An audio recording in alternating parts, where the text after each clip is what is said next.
because we have a lot to talk about this evening, a lot of work to do after we leave it this evening, and we hope to do it all together. Let me give a few facts that I ran across as I began to prepare for this evening.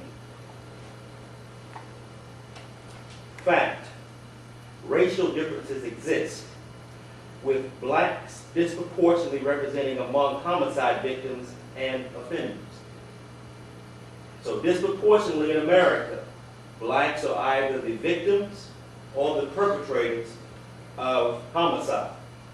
2005 homicide victimization rates for blacks were 6 times higher than the rate for whites. In 2005, offending rates for blacks are more than 7 times higher than the rates for whites. The offending rate, again, more than 7 times higher than the rates for whites.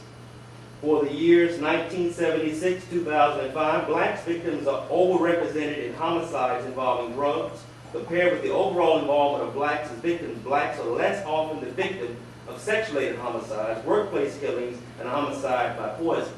So in other words, we're more involved with the drug aspect than the aspect of sex-related crimes or homicides, workplace killings, or homicide by poison.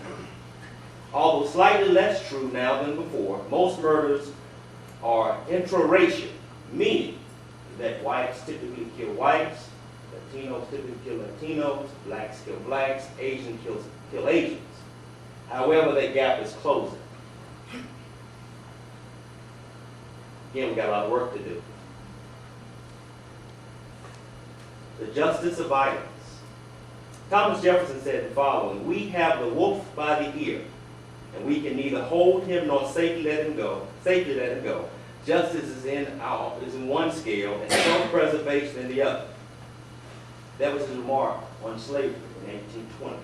Because we're going to talk about getting to Emmett Till, Sean Bell, Eleanor Bumpurs, Tawana Brawley and her victimization. You're going to have to go after the root cause of many of the problems that afflict us. You're going to have to go beyond the 1955 killing of Emmett Till and deal with the root cause.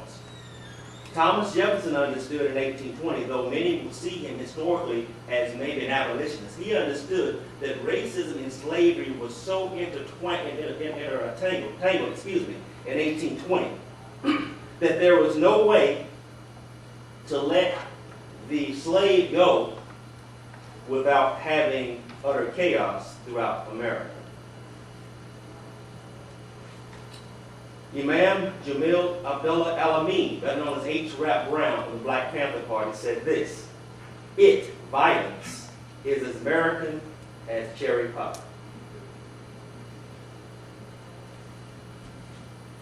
I was taught a long time ago that when you begin to look at the dynamics of anything, you must go after the root. Branch knowledge is for nothing. You got to go after what's called root knowledge.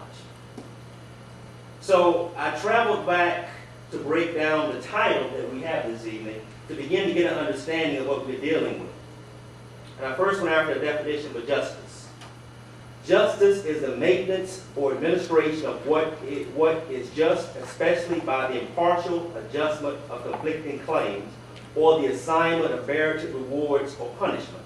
Again, justice, the maintenance or administration of what is just, especially by the impartial adjustment of conflicting claims or the assignment of merited rewards or punishments.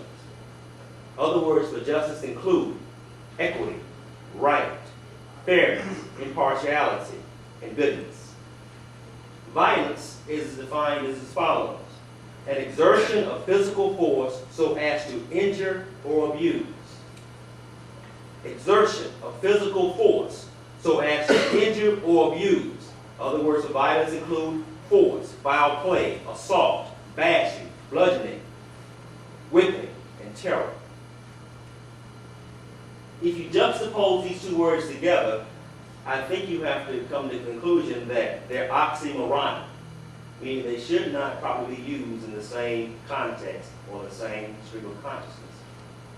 However, we do understand that there is a lack of justice when it comes to the perpetration of violence against people of color in America. To take it further, a people's concept of justice is rooted in their belief system.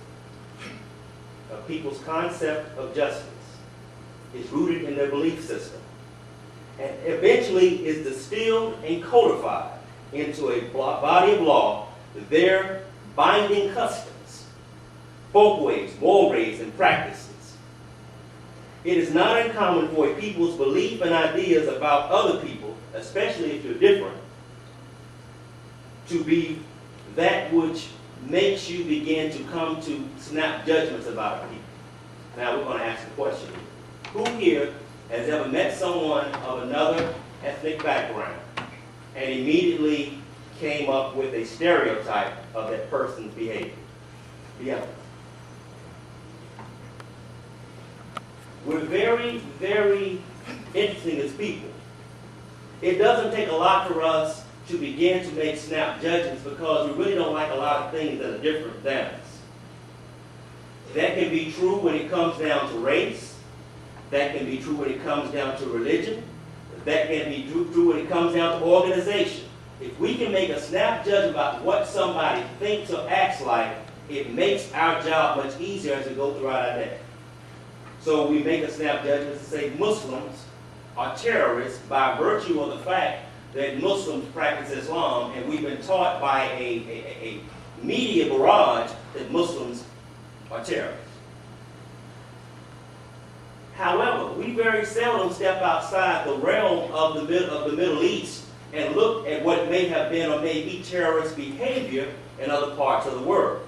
Not perpetrated by Muslims, but I offer to you the IRA and its attacks in Ireland, fighting for the ability to be free of religious oppression. It goes on some 400 to 500 years, back to the time of King James II. I would argue with you that the IRA practices terrorism. But you very seldom hear the IRA's fight for justice coached or couched, I should say, in the terms of terrorism. I would offer to you that we're taught that the Boston Tea Party was about revolution, about freedom, about America's right to be free from tyranny under King George III, all right?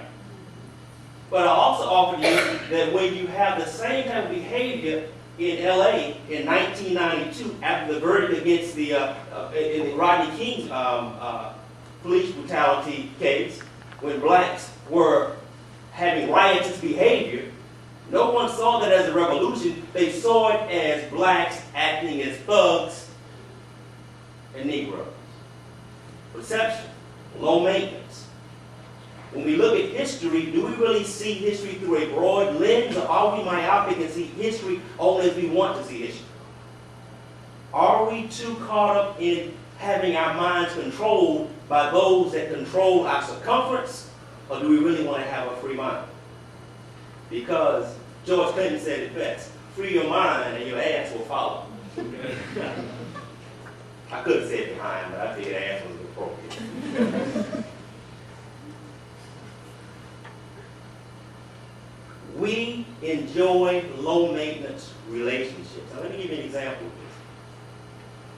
We would love to have a car that all you had to do was put gas in it and drive it. Right? Nothing else. Just put gas in it. And many of us, if mom and dad don't teach us that the car has to go through certain periodic maintenance checks, we will drive the car, just put gas in it, drive the car, put gas in it, and at some point the engine's going to give out because we got the other aspects of maintenance.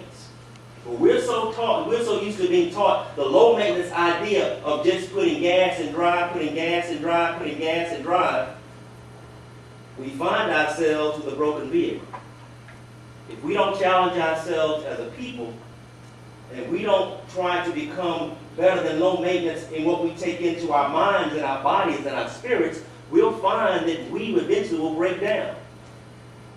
And there'll be problems for us as we begin to work and mature throughout the world.